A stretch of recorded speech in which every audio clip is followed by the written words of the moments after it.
means a lot to me to get to do. This is one that I got to write with a dear friend of mine named Rich Mullins.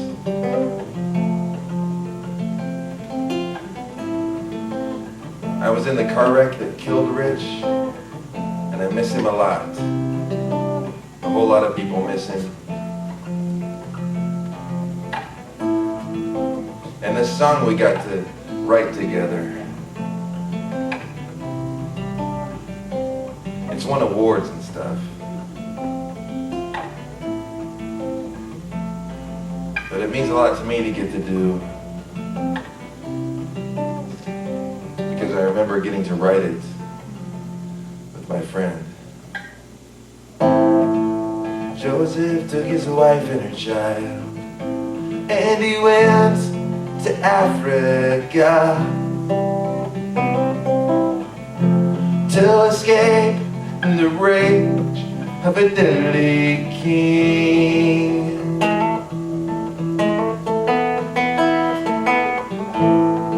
And there along the banks of the Nile, Jesus listened to the song that the captive children, they used to sing. My deliverer is coming, my deliverer is standing by. My deliverer is coming, my deliverer is standing by. He will never break his promise, he has written it on the sky. My deliverer is coming, my deliverer is standing by. Yeah, he's standing by.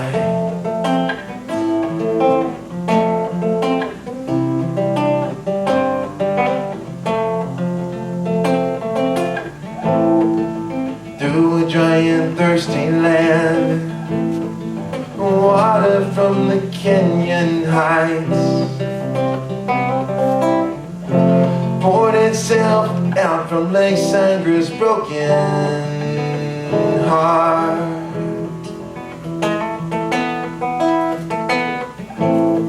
And there in the Sahara winds, Jesus heard the whole world cry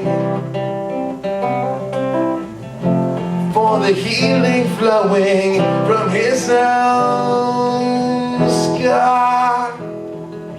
And now the world sings, my deliverer is coming, my deliverer is standing by. My deliverer is coming, my deliverer is standing by. I will never doubt his promise, though I doubt my heart and I doubt my eyes. My deliverer is coming, my deliverer is standing by. Okay, now can you sing it out with me? My deliverer is coming, my deliverer is standing by. Just those lines, let it rise. My deliverer is coming, my deliverer is standing by. It's true, so let it fly. My deliverer is coming, my deliverer is standing by. Sing it, mean it, believe it. My deliverer is coming, my deliverer is standing by. Keep it rolling, take it over.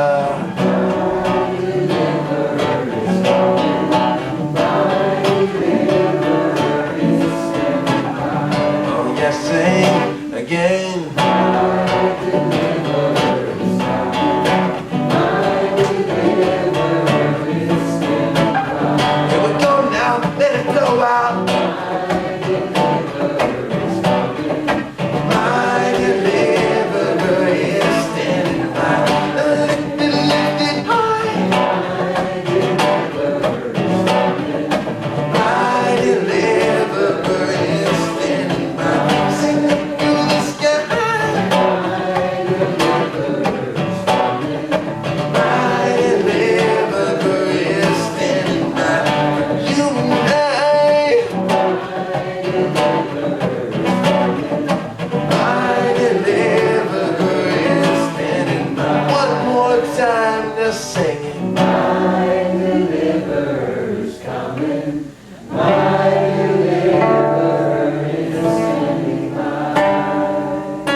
car wreck with Rich.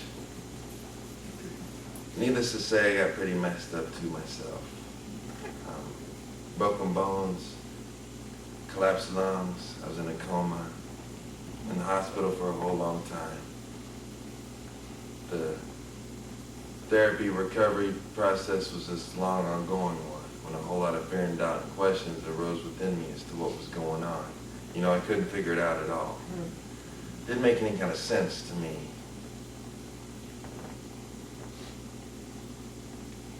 You know, it didn't make sense why Rich had been taken.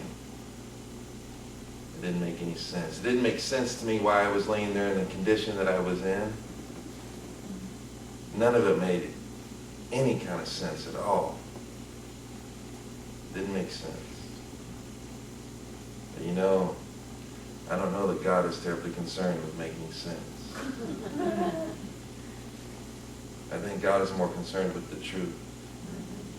The truth is that the faithfulness of Jesus persists through our stuff, through our hard, tough, difficult, trying things that we're all going to go through. We're all going to go through it. Just don't ever, ever, ever, ever, ever, ever forget that you're being made. You're being molded. You're being worked upon, constructed, turned into who the Lord would have you become. And often it seems like God uses that which we would never choose to go through on our own. So if you haven't gone through something rough yet, you're gonna. If you have, you're gonna. But the faithfulness of the Lord persists. Yet I can't stand up here and wax on about the faithfulness of God like I have an understanding of it. For it is vast, and it is wide, and it escapes me most often. So I cling to what the psalmist writes when he says, Lord, your faithfulness is more consistent, it's more constant than the rising of the sun. I can get with that. I've never known the sun not to come up.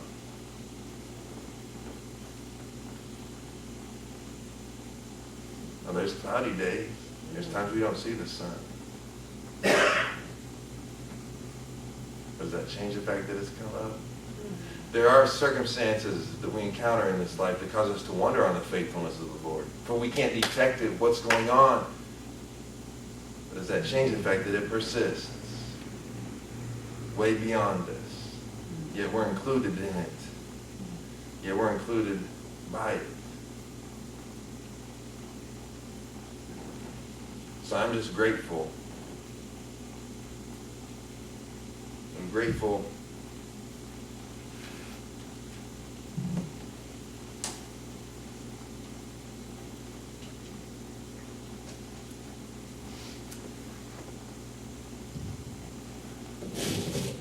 that the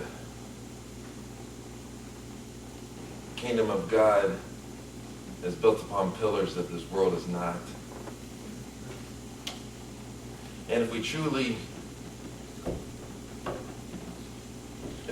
live in the kingdom of God,